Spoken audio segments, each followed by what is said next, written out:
on ABC Grandstand Digital. The Clubhouse. With Patrick Folks. Late last year in the Clubhouse, we met two players from the Warringah Rats Rugby Club who were heading to Cuba on a rugby and charity mission over in the small island nation. Cuba as a country is not known for its rugby prowess, but the people of Cuba are passionate about the game despite the limited resources they have. We have two of the guys here from Warringah Rugby. I have Phil Cook and Jack Tomkins. Guys, welcome to the Clubhouse. Thanks for coming in. Thanks for having us. Pat. First of all, let's talk about, we'll get to the rugby side of it in a minute, but we've been talking just before we went to air about what was like in Cuba as a country. And obviously, it's a country very different to what we experience here in Australia. You must have really seen some eye-opening things. Jack, I'll start with you. What was your first impressions of Cuba? I don't know. It's got a massive Soviet influence. Like when we went there, there's buildings there that have been built. I think late periods when the Spanish were there, and then you can tell the difference between when the Spanish have pulled out and the Russians have come in. There's lots of big block buildings and like loads and loads of aircon units in every single room just sticking out of the buildings. All the buildings are completely run down, just lashed by weather, and there's no maintenance. It's a pretty eye-opening experience to just come into a country where looks like there's been no upkeep at all. Phil, why did the club decide to go to Cuba? I mean, there's plenty of rugby tours you guys could have done, some nice boozy ones across England or Canada, but you guys chose Cuba. Why Cuba? I think it's going with the tradition that the club's kind of brought on over the last few years. We toured to Kenya and then Fiji last year, and the idea behind it is that we want to go to places we can actually help outside of rugby. Use rugby as the platform to get over there and kind of showcase rugby as a game. But then on the flip side, help out in the local communities. In Kenya, we built bridges and we helped like the slums over there. In Fiji, we helped like a local orphanage as well. And then over in Cuba, we teamed up with Oxfam and we gave a lot of stuff to the orphanages around Havana, and also gave some funds to Oxfam to help out with Cyclone. Was it Cyclone Sandy? Sandy, yeah. I think Cuba, I don't know, it just struck out. I think someone said it once, like in a conversation a few years ago, and then the ball started rolling. We started talking with a few people who had been there and who had worked over there, and then it gained a bit of momentum, and that's how it came about.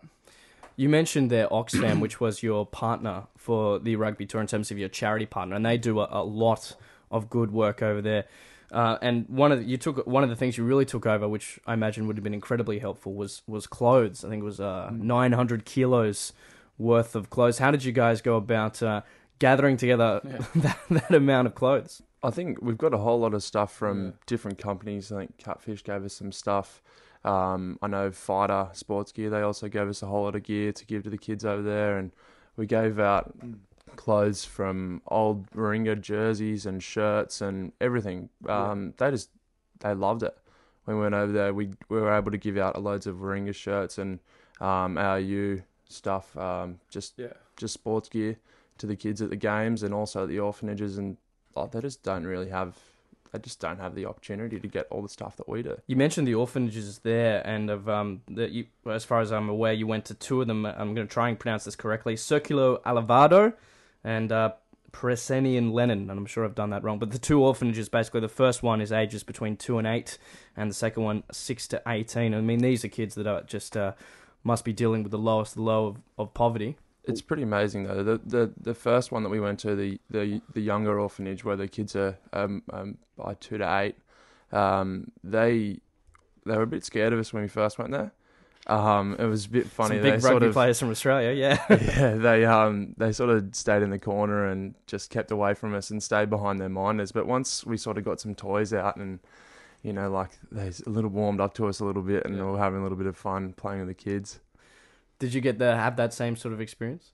Yeah, I did. Like when we first rocked up, they had one of the girls came out and had a little speech for us, prepared, and then we brought all the stuff off the bus, and it was just big bags and initially, and then once we brought it out, a lot of us have toured before and in a similar situation with young kids, and And, it kind of goes back to they're more scared of us than we are of them. So, we just break down the barriers and start throwing balls around and that. And, you don't really need to speak the same language to be able to have a good time with them. So once we got through that, it was great fun just, playing out in the park with them. And they're so happy considering their circumstances. Like a lot of those kids, their parents are in jail.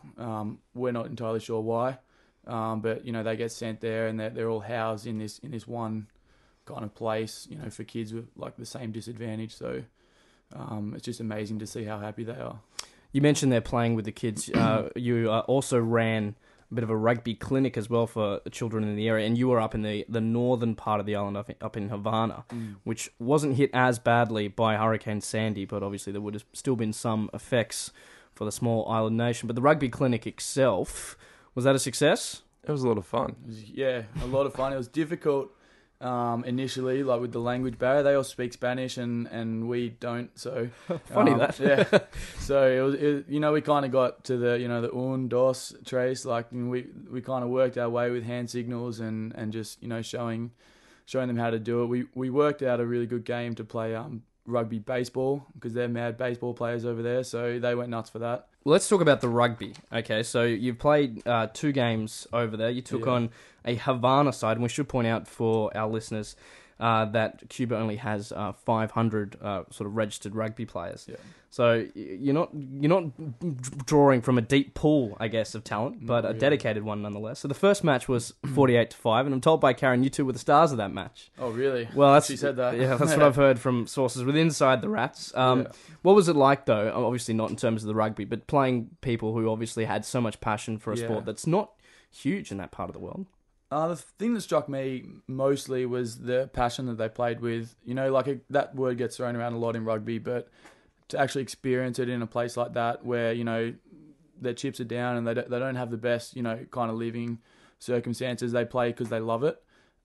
Whereas we kind of play, we do love it, but it's just something we do on the weekends. They play, they really, really love it and they really have a passion for it. And, their skill wasn't the greatest, they didn't have the best technique or whatever, but, they put everything into each tackle, each ball run, it's hard to explain really, like in words, but, just the passion really came through on the day.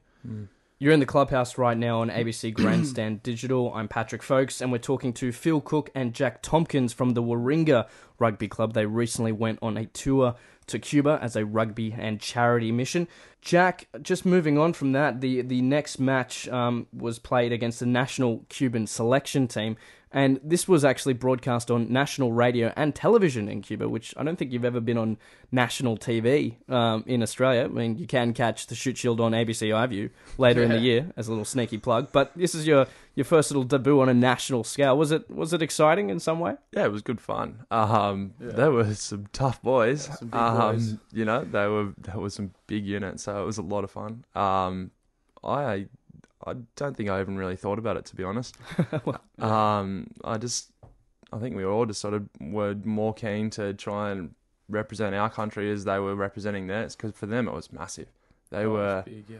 They were really, really fired up for that one. They had everything to lose, so they were very fired up. Yeah. I heard they were also still setting up the field with about 5 minutes to go before the match. That must have been a unique preparation for you guys. Yeah, it was funny. They had the chalk out, doing the lines, and they were strapping the goalposts to the soccer post at the end of the field, and it kind of strips rugby back to its like what it's about. Like in Australia, we're so blessed with the fields we play on and the facilities we get given, especially like playing in the Shoot Shield and competitions like that when you go to a place like that and you got to get changed out of a tent and you run onto this rock hard field where like they've literally just finished setting it up. It's a great experience and really like hits home why you play rugby. Well, you got 2,000 people coming to the match, which apparently was the biggest turnout for a rugby game in over 5 years in Cuba. What was the crowd like? Did they hate you? Did they want you to lose? I think they had a couple of players that they really disliked. Yeah. Were you one of them? Myself being one of them. But they weren't aggressive or anything like that. They were loving it. They were just enjoying the fact that they had a Cuban national team playing, and I suppose that they were like, even though the scoreline doesn't really show it, they were really giving it to us. And like there was periods of play there where Cuba would get a fast break and the crowd would just go mental.